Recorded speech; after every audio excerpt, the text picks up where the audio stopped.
முளை கட்டிய பைத்தம்பருப்பு தோசை. ஒரு கப்பு பைத்தம்பருப்பு, கடலைப்பருப்பு. இந்த ஸ்பூனில் தான் அளந்தேன், எல்லாத்தையும் ஒரே அளவாக தான் அளந்தேன். கடலைப்பருப்பு, ஒரு ஸ்பூன் துவரம்பருப்பு,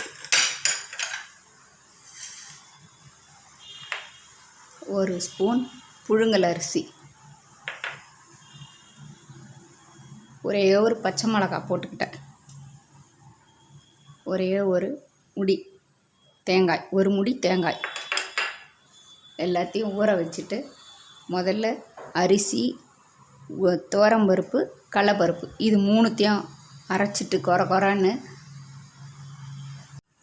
நான் இங்கே ரெடியாக ஊற வச்சுருக்கேன். அது மூணுத்தையும் போட்டுக்கிறேன். அதில் கொஞ்சம் கொரப்பாக அரைச்ச பிறகு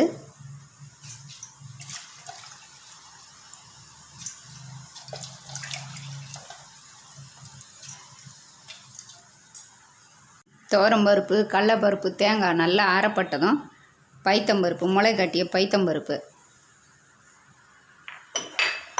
இதுக்கு தேவையான அளவு உப்பு,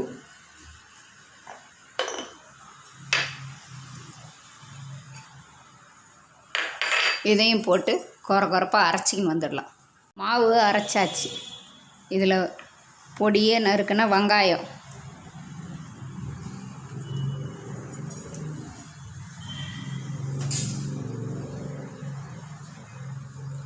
பொடியாக நறுக்குன கொத்தமல்லி,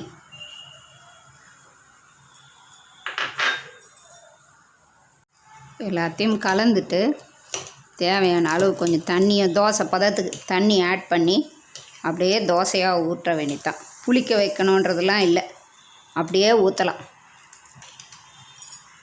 கல் காஞ்சிடுச்சு, தோசை ஊற்றலாம் வாங்க. கொஞ்சம் மெலிசாக தேய்ச்சி விட்டுக்கலாம், கொஞ்சமாக, ரொம்ப மெலிசாவும் வேண்டாம்.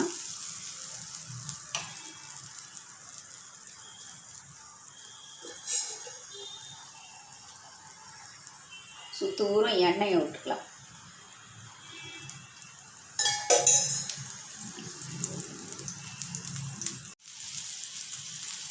தோசையை திருப்பி போட்டிருக்கேன், கொஞ்சம் வேகட்டுன்னு எடுத்துக்கலாம். வெந்துடுச்சு தோசை, எடுத்துக்கலாம்.